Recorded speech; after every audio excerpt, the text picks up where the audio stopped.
Hello, I'm Keith Spera from NOLA.com and the Times-Picayune. Welcome to Let's Talk. The late float builder Blaine Kern Sr. was known as Mr. Mardi Gras, but my guest today also has a legitimate claim to that title. He knows more about the history and inner workings of Carnival than just about anyone. For 48 years, he has distilled that knowledge into his Mardi Gras Guide, a compendium of parade routes and schedules, as well as trivia and insider information. This year's glossy Mardi Gras Guide will be delivered in the February 2nd edition of the Times-Picayune. Here to talk about all things Carnival is Arthur Hardy. Arthur, welcome to Let's Talk. Well, first of all, Blaine Kern's going to come back and haunt both of us. He owns that title, Mr. Mardi Gras. We miss him. Seriously, he trademarked the name, and I've always stayed away from that. Well, like I said, if there was a number two, Mr. Mardi Gras Jr., perhaps, I'll take it. Mr. Mardi Gras Jr., we're going to go with you. First off, please clue this up for me. What is up with the dancing heads at the Rex Comus Ball? What is that?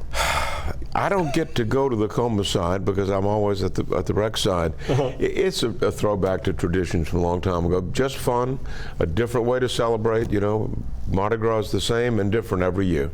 Yes, it is. Yes, it is. Are the Rex Comus folks aware of what a online sensation that is to watch that ball and comment on it? They track the traffic very definitely. There's a worldwide audience on WLAE for that telecast, and it's one of the special things about Mardi Gras. It's the same, and yet they innovate each year. It's a little different, but we're doing the same thing now they did in the 1870s, and to me there's a charm to that it's part of our culture. It's what we do. Absolutely. You're not wearing purple, green, and gold today. I didn't know the dress code, Keith. How many purple, green, and gold articles of clothing do you actually own? Too many. Too many. I don't go to as many balls as I once did, but I've got several tuxedos and a lot of purple, green, and gold bling. A lot of purple. It's it comes with the job. Yes, it does, and it's a good job, I must add. People say that to me, like, "Oh, you get to go write about music." That's fine. Yeah, and they pay you. Wow. And they pay me, but you get to immerse yourself in Mardi Gras, which is not a bad gig. No, it's been a great gig, and as I'm sure you know, my wife and I sold our magazine to the George's Media, publishers of Times-Picayune, NOLA.com, and it's been a great partnership. They've let me do my thing. The deal is I'm supposed to run the content of the magazine, and they do all the heavy lifting: ad sales, printing, distribution, promotion, billing, which is really the grunt work that just about put us in our graves. Because the fun part is the magazine itself. Right. But it's just like a parade. The fun thing is seeing it. All the work that goes into it's not so much. But we've been blessed, and the magazine's doing quite well. Well, so as I say, so the deal you cut with my publisher, with George's Media, to sell the magazine this past year, it alleviates you of all the business headaches. Yes, it does. Basically what it does. It does, and it also allows us to, I guess, expand our geographic footprint. We're covering more parades around Louisiana now, and not only will Picayune subscribers get the magazine, but Baton Rouge paper will, and so will Lafayette. So we really have a broader base of subscribers, and therefore the need to give them some content. Yeah. So we've become more of a regional publication thanks to this acquisition. I'm holding the 48th edition here in my hands right here. Folks can see it. It feels a little heavier. Yep. You were telling me before we went on, it's the same amount of pages, but you upgraded the actual paper. Yes, well actually the Picayune did. They picked a new printer, and I'm very pleased with it.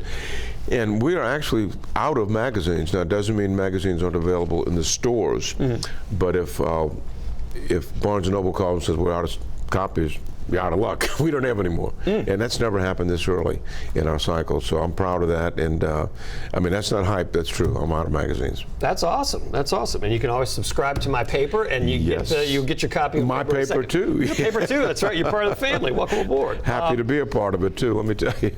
Well, I'm sure, yeah. We just on the screen a picture of the very first edition, which looked like, there it is again. It looks like it was printed at K&B on a mimeograph machine or something. Almost 56 pages, all black and white, no ads, no color, but a lot of content, and it was a critical success. People loved it, but we didn't sell enough copies to even break even, so it was not a financial success. Well, let's go back to that. At the time you started the Guide, you were the assistant band director? No, I was the band director at Brother Martin. Brother Martin High School, my alma mater. We didn't see each other much because I had no musical talent, so I would never. I had a lot of kids like that in the band. All right, well, so you had a job. Yeah. What prompted you to take on a project like this that, is huge to publish something like this? Well, I had no idea what I was getting myself into. My wife and I were both Catholic high school teachers and frankly looking for a way to augment our income. And my first brilliant idea was to do something I knew a lot about and do a guide to barrooms of New Orleans. It had never been done. But the downs, and we did a lot of research. Research? Yeah, no, research in the barrooms, yes, you researched taking pictures, interviewing people, maps, the whole thing. How we're going to finance this thing? Well, the Archdiocese Credit Union had loans available. And we thought, I don't know if they're going to finance an alcohol-driven publication. So what else? Because Catholics don't like to drink. No, of course not. Not at all. Yeah. So what else is there a need for? I used to work at WSMB Radio when I was in college, 1965. And each year during Mardi Gras, people call, what can you tell me about tonight's parades? Well, I got the morning newspaper, cut it out. If you wanted to know what's happening tonight, you got the morning paper. If you wanted to know what's happening next week, you waited till next week. Right. So we said they got TV guides, to lay out a week's worth of viewing, why not a Mardi Gras guide? So that was the concept. Everything you need to know in one place in advance of the season. Simple concept, not simple to execute. No. And not simple to sell. So it was pretty much a disaster financially, but we were, I think, more stubborn than smart and stuck with it, and but not an overnight success. When did you break even? How many years into it? I think 5 years. Okay. We did 5,000 copies the first year, sold 1,500 and burned the rest. Literally? Yeah, we did. Yeah. Wow. And then we said, let's try it one more year. In 1978, we printed 5,000 and sold them all. So I'm a genius, right? So next year I do 10,000 copies, police strike. No Mardi Gras. Yeah. Oh. So it took about 5 years to break even, and by the 10th year, we went to a magazine format instead of the digest size and started taking ads, and it took some time. And we had competition. We had some big publishers from New York come in and said, we're going to blow you away, and it lasted 2 years, and they're gone. And so it's not a business for the faint of heart. No, publishing in general is not. You know that. Well, at some point, you left Brother Martin to focus full-time on the Guide, which that's a leap of faith. Yeah, it was hard. The Brothers of Sacred Heart were so kind to allow me to do both at the same time. But I was at Brother Martin from 1973. By 1989, the magazine had taken off, and I couldn't do both jobs well, so I had to sacrifice one, and quite frankly, I went to where the money was, or would hope would be. Now, there's no guarantee that either. Each year's a new experience, but we've been extremely blessed. And I've had so much fun, like you. I've got a job that I get paid to do something I love, and hopefully to contribute something to the celebration. The two COVID canceled years, obviously tough on the Guide, I guess. Horrible. But we thought it was important to publish that year, that when there was no Mardi Gras, just to keep the brand alive. And we did okay. We did all right. Didn't make a lot of money, but probably broke even. But out of sight, out of mind, and I was afraid if I took a year off, people might say, and who are you with? Right. You think you're hot stuff, huh? Be gone for a year and find out. Well, when you started it, were you a student of Mardi Gras? Did you know the history at all? No, not really. I loved it as a kid and as a high school band director, and as a student musician. I'd marched in parades since 1958. So I knew more than the average guy, but I probably did not know nearly enough to publish a magazine. But thankfully, nobody asked me the hard questions till I did learn the answers. But it's been a great ride, and my deal with George's Media is to continue to run the magazine 2 more years, which will be the 50th anniversary, and then we'll talk about what happens from there. But I'll be 80 years old, so I hope that I'll still be above ground at that point. I'm in good health, but you never know. Every day's a gift, Yes. So you're 78 now? Yes. 78? Well, I will be in June. So yeah. 78 in June. Okay. All right. So. But I feel good. Well, you got the Mardi Gras spirit. That's it. It's good for the health. Okay. So you're going to be hands-on at least through the 50th anniversary edition, which If that ends up being the last one, that's a nice, tidy. Yes, it is. 50th anniversary. Yep, I think so. Oh my gosh. You said earlier you burned those leftover copies of the first guy. Yeah. Are you regretting that now? It'd be kind of cool. Do I ever? I've got a dozen probably for the family, but I have seen them go for more than $100. Yeah, people. Really? People trying to complete their collection, and that's flattering.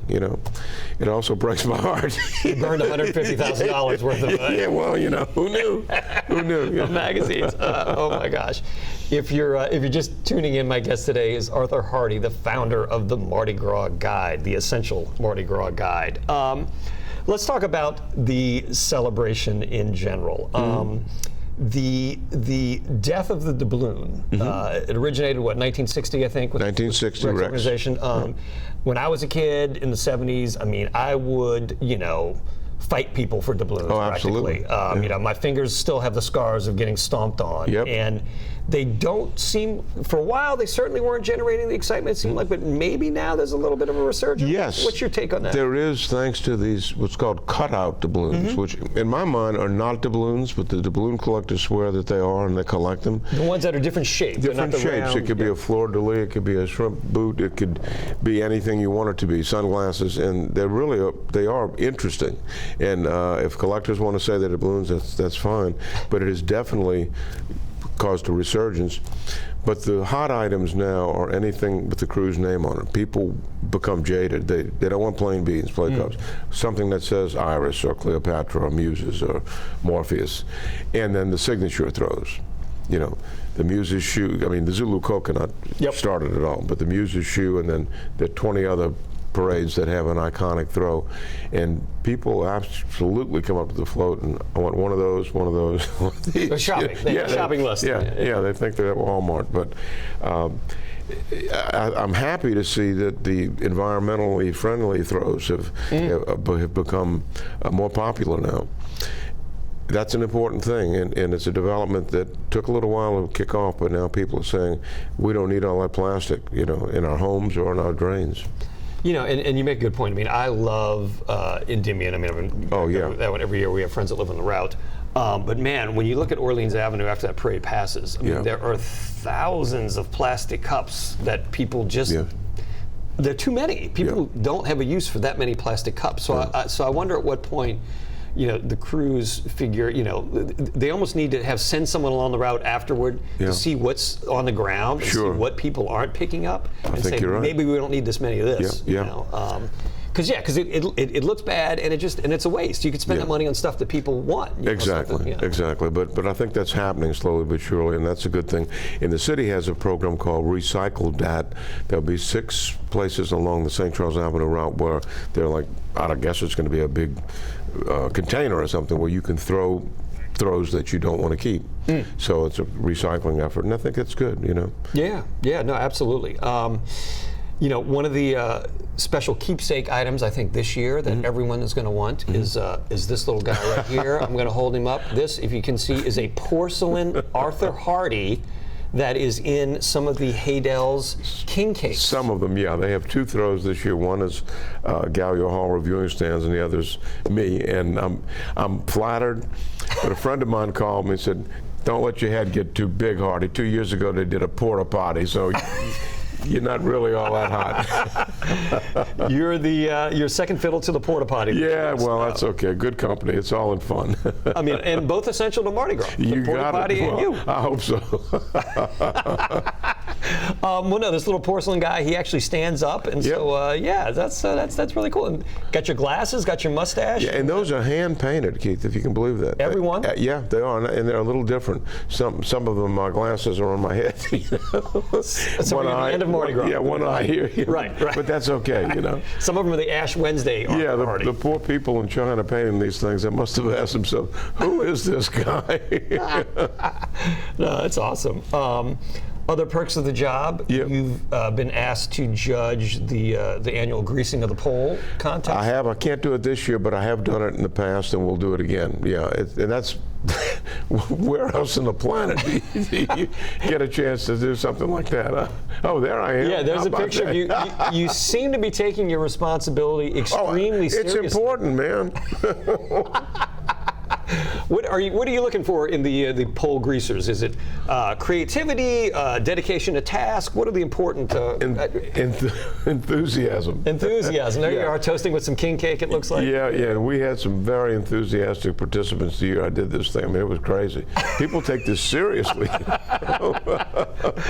Oh my gosh! Well, yeah, as well they should. Yeah, it's such a special thing we do here, and I've been on a soapbox, I guess, wanting to say this every time I have a chance. We hear so much about diversity, inclusion, and equity, and is there a celebration that has those attributes anywhere in the world better than Mardi Gras? I mean, if you can't find something to participate in, it's so diverse. I mean, there's something for everybody, and it wasn't always that way. We know that. Right. But man, it sure is now. These alternative crews, the preseason parades, Chewbacca's last week, even though it was cold, 5,000 marches or something. I mean, it's extraordinary. More than 100 individual groups. This new crew of Mosaic made a good debut.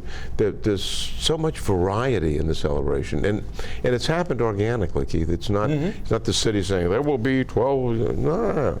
This is what we choose to do.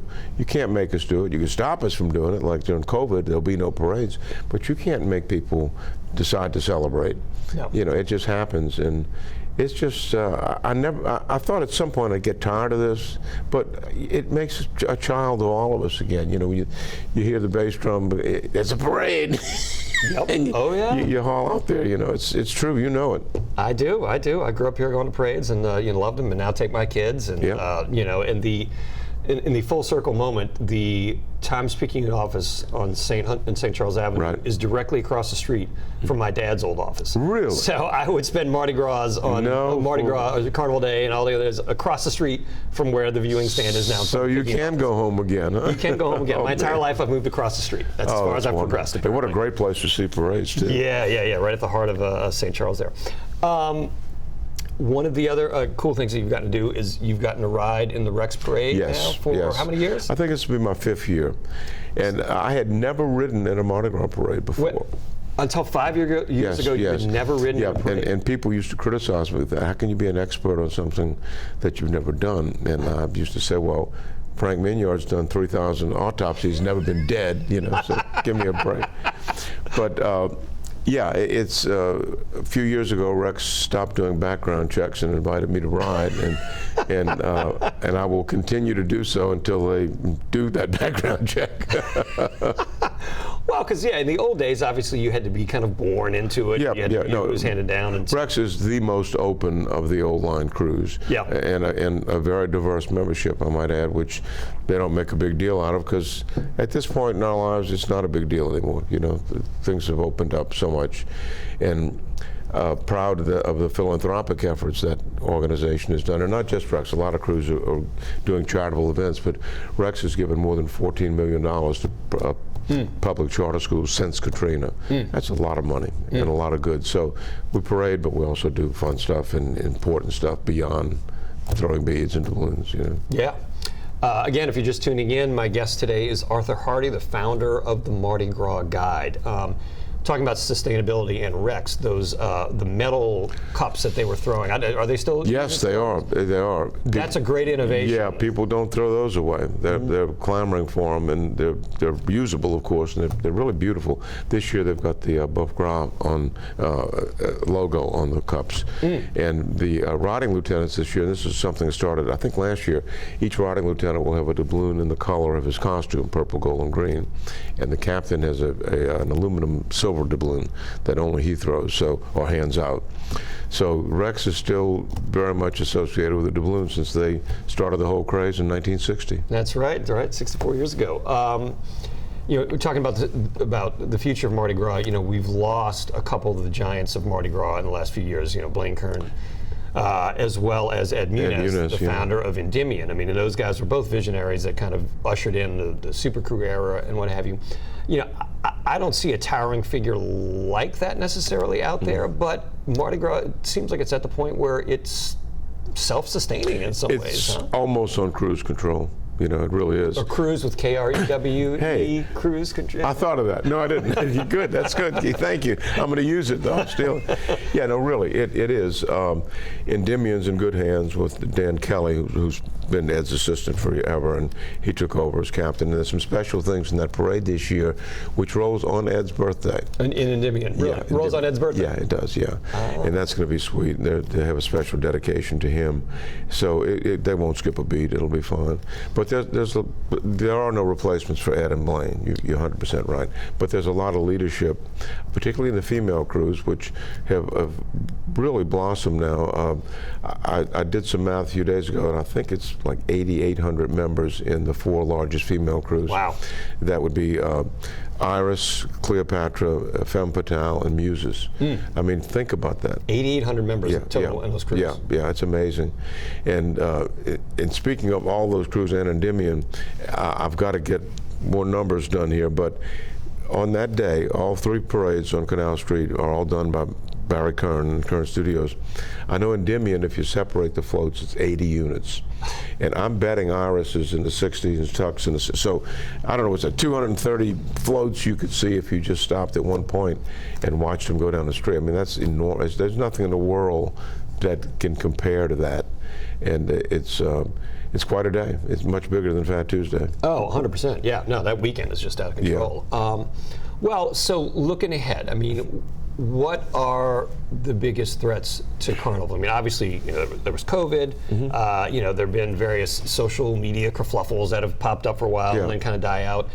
You know, the lack of police obviously has caused a problem, but it seems like maybe there's a workable solution that they've come up with these last couple of years for that. So what do you see? Well, that was the biggest thing, the sustainability of parade routes. You know, last year, very last minute before we found out that crews could go back to their routes. This year we know for sure that going forward, not just this year, but in future years, we're going to import police from other jurisdictions.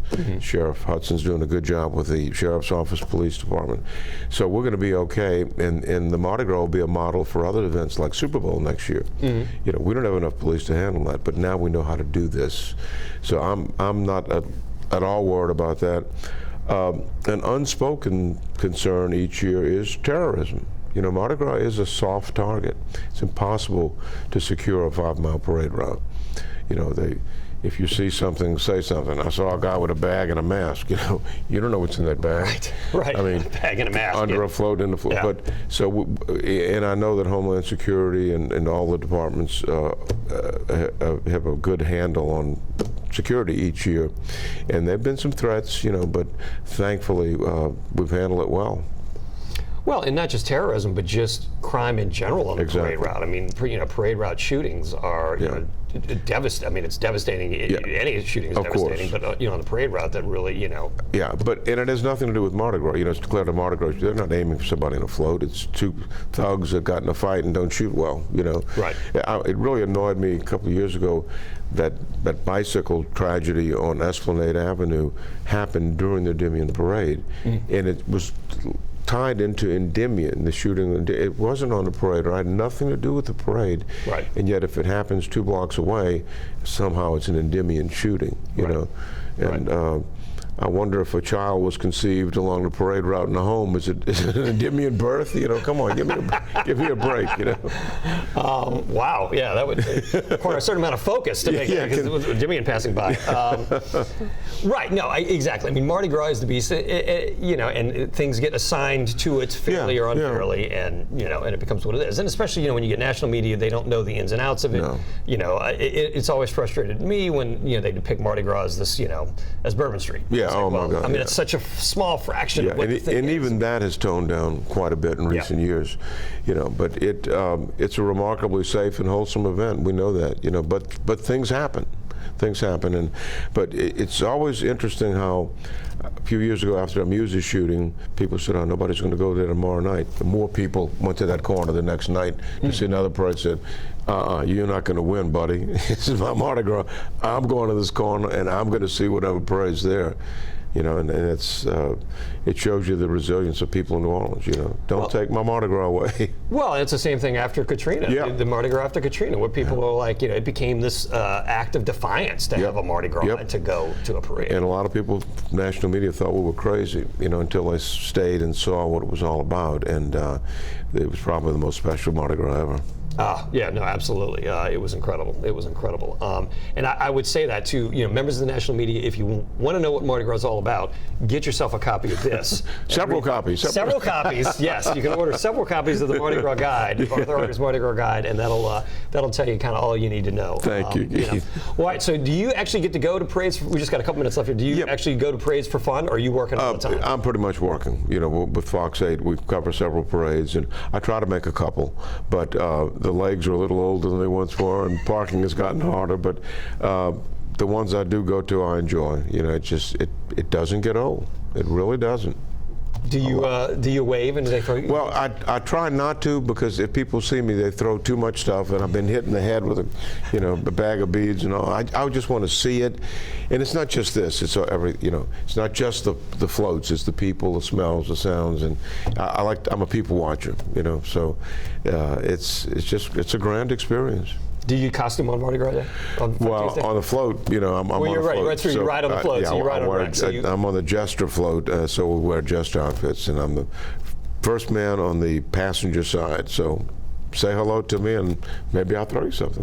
There you go. If you catch something from Arthur Hardy, that's a pretty good Mardi Gras catch. So, well, Arthur, this has been a pleasure. I really appreciate you coming on the show and talking about all things Mardi Gras. Happy Mardi Gras, friend. Thank you, thank you. Thank you to everyone for watching. I'm Keith Spera. Let's talk again next week.